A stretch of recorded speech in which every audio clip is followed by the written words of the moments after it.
রাহুল বন্দ্যোপাধ্যায় পানিতে ডুবে মরেনি, তাকে পরিকল্পিতভাবে সরিয়ে দেওয়া হয়েছে। এমন কথা বললে আজ তার ভক্ত অনুরাগীরা আজ অবাক হতে বাধ্য হবে। শোকের ছায়া নেমে এসেছে টলিপাড়ায়। পানিতে ডুবে প্রাণ হারালেন টলিউডের জনপ্রিয় অভিনেতা রাহুল অরুণোদয় বন্দ্যোপাধ্যায়। কিন্তু তাকে কিভাবে এবং কেন মারা হয়েছে এই বিষয় নিয়ে বিস্তারিত থাকছে এই প্রতিবেদনে। ভিডিওটি দেখতে থাকুন, থাকছে বিস্তারিত হাড় হিম করা গোপন কিছু তথ্য যা আপনাকে শুধু অবাক করতে বাধ্য করবে। টলিউড অভিনেতা রাহুল অরুণোদয়ের মৃত্যুকালীন সময় এই অভিনেতার বয়স হয়েছিল ৪২ বছর। গতকাল রবিবার ভারতের পশ্চিমবঙ্গ ও ওড়িশার সীমান্তবর্তী তালসারি সমুদ্র সৈকতে শুটিংয়ে দুর্ঘটনার শিকার হয়ে মারা যান তিনি। এমনভাবেই গণমাধ্যমে বিষয়টি এসেছে, যা দেখে অনেকেই বলছে তিনি দুর্ঘটনার কবলে পড়ে পানিতে নামার কারণে তার এই অকল্পনীয় মৃত্যু ঘটেছে। কিন্তু এখানে এমন কিছু ঘটানো হয়েছে তা পর্দার আড়ালে থেকে সেটা দেখা যাচ্ছে না। এই অভিনেতা একটি ধারাবাহিকের শুটিংয়ের জন্য সেখানে গিয়েছিল পুরো ইউনিট সহ। শুটিংয়ের সময় পানিতে তলিয়ে যান তিনি। পরে টেকনিশিয়ানরা তাকে উদ্ধার করে দ্রুত স্থানীয় দীঘা হাসপাতালে নিয়ে গেলে চিকিৎসকরা মৃত ঘোষণা করেন।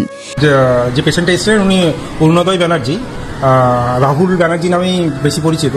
তো ওনার যেটা হচ্ছে তালসারি বিচে একটা ড্রাউনিং কেসে ব্রড ডেথ আনা হয় আমাদের এখানে। আরও একটি কথা এই ভিডিওটিতে অ্যাড করে আপনাকে আরও একটি মৃত্যুর কথা স্মরণ করে দিতে চাই। মনে আছে এই টলিউডের জনপ্রিয় কণ্ঠশিল্পী জুবিন গার্গের কথা। তেনার মৃত্যু কিন্তু এই পানিতে ডুবেই হয়েছে। সেখানেও কিন্তু এই জুবিন গার্গের মৃত্যু ঘিরে ধোঁয়াশাই থেকে গেল। ঠিক তেমনি শুটিং টাইমে পানিতে নেমে পড়ে গিয়ে মৃত্যু, এটা অনেকেই মানতে পারবে না। কারণ এই অভিনেতা এতটাও পানিতে নামেনি যে সে পানিতে ডুবে মারা যাবে বলে দাবি অনেকের। অনেকেই বলছে এটি পরিকল্পিতভাবে কেউ এই হত্যাকাণ্ড চালিয়েছে। আবার কেউ বলছে তিনি সত্যি নিজে থেকেই পানিতে পড়ে মারা গিয়েছেন। এখানে কার কথা ধরে নিব আপনারাই বলেন। তবে এই অভিনেতার ময়না তদন্তের রিপোর্ট না আসা পর্যন্ত সঠিকভাবে বলা যাচ্ছে না।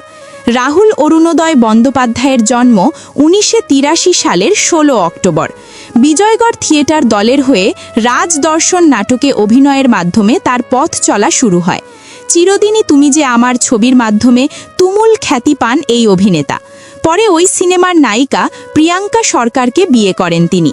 রাহুল অভিনয় ছাড়াও সহজ কথা নামে একটি পডকাস্ট শো সঞ্চালনা করতেন বলে সূত্রের বরাদে জানা গিয়েছে। এই অভিনেতার সিনেমা চিরদিনই তুমি যে আমার দর্শকের মন জয় করে নিয়েছে।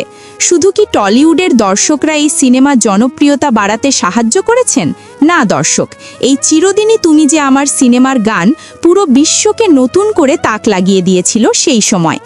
এখনও এই গান বাজানো হলে গায়ের লোম পর্যন্ত দাঁড়িয়ে যাবে। পথে আজ আছি একই সাথে, কাল যদি মাশা কেন এত অসহায়। আজ তার স্মৃতি রয়ে গিয়েছে, কিন্তু সেই অভিনেতা আর নেই। তাকে কি পরিকল্পিতভাবে সরিয়ে দেওয়া হয়েছে, নাকি তিনি নিজে থেকেই নিজের কিছু ভুলের কারণে এই অকালে তার জীবনের ইতি টানতে হয়েছে কিনা, এই বিষয়ে আপনাদের মতামত জানিয়ে দিন কমেন্টের মাধ্যমে আমাদেরকে।